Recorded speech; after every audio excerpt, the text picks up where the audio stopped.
So this was supposed to release in November and was delayed until June, and this is the best you can give us. I should also mention that I will start this video off spoiler free, but I will talk about spoilers later. So let's talk about Dark Phoenix. Upon hearing the reviews that this movie got and people saying it's the worst X-Men movie ever, I was pretty apprehensive about it. I mean, it can't be worse than X-Men Origins Wolverine, right? I mean, that movie nearly killed the X-Men franchise for good. It can't be worse than that, right? Right? Well, it's better than Origins by a bit, but it's definitely not good. Now, I have never read the Dark Phoenix saga, so I'm just going by the movie.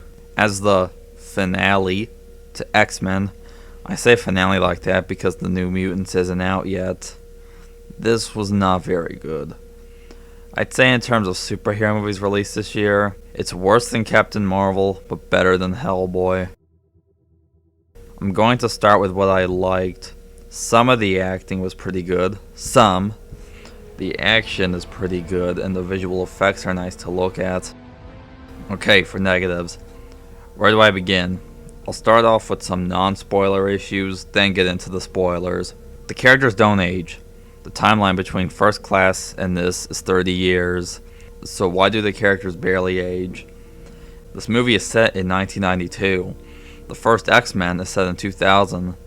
So how does Charles go from looking like James McAvoy to Patrick Stewart in just 8 years? There's one line from Raven that made me cringe a little, and yes, it's the X-Women line.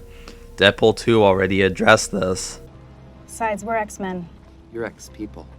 There's also a line from Cyclops that made me laugh in the theater, which was the obligatory PG-13 F-bomb. And there was one scene where Jessica Chastain tells Jean that her emotions make her weak, and I knew exactly what Jean was going to say afterwards.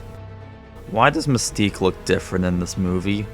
Here's her in First Class, here's her in Days of Future Past, Apocalypse, and Dark Phoenix. The first three look pretty similar, but not Dark Phoenix.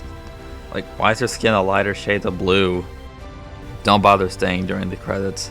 There's nothing during or after them, so you can just leave. Some of the acting really isn't that good. Like, Jessica Chastain's character is just really bland. She's a shape-shifting alien whose name I don't remember, and whose species name I don't remember because they only say it once. And through most of the movie, she just has the same look on her face.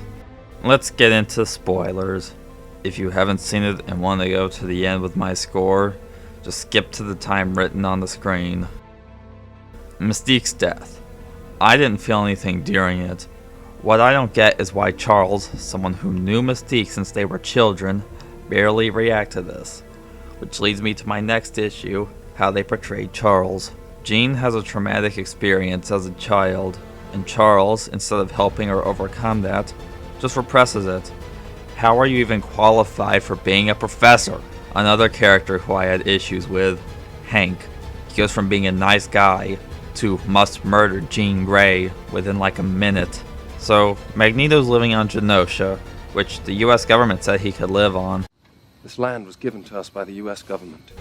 But this makes no sense as he tried to kill the president and dropped a baseball field on the White House, so why is the government okay with this? Also, Jean gets her Phoenix powers from that space thing, so are we just gonna ignore that scene in Apocalypse? Okay, now let's talk about the ending.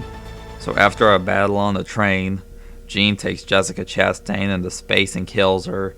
Then the full extent of Jean's power is unleashed as she disappears into the sky, while Charles settles himself in Paris and has a game of chess with Magneto.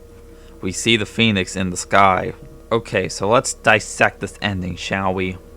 So the ending of Days of Future Past saw the X-Men happily ever after, well, for a while, in 2023 at Xavier's School for Gifted Youngsters. Keep that name in mind. Also, Jean is alive in this ending. Keep that in mind as well. Jean makes her debut in this timeline in X-Men Apocalypse, which makes sense as she's in the Days of Future Past timeline. Makes sense for now, anyway.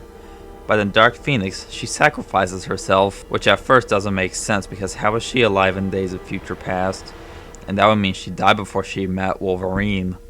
but we see the Phoenix in the sky at the end implying that she's still alive. So what happened between this and Days of Future Past ending? Obviously something happened. Then they changed the name of the school to Jean Grey School for Gifted Youngsters, and Hank is now headmaster. So if Charles retired, why is he not at the school in Days of Future Past?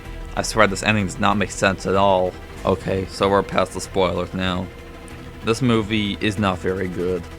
I don't think it's the worst X-Men movie we've ever gotten, but the second worst in my opinion. This movie's like a less good Captain Marvel, and Captain Marvel was just meh. Apparently this movie was too similar to Captain Marvel and even had the Skrulls, so they changed it. If you saw my Letterboxd rating, you'd see that I gave this a 2.5 out of 5. But thinking about the movie more while writing this, my final score is 2 out of 5. With everyone saying that this is a finale to X-Men, did they just forget that the New Mutants is coming out in 2020? But because it's been delayed 2 years after it was supposed to come out, I have my doubts about it being good. Well, those are my thoughts on Dark Phoenix. Hope you enjoyed them. Please subscribe for more content. In the description below I've linked my gaming channel and all my social media so you can check that out.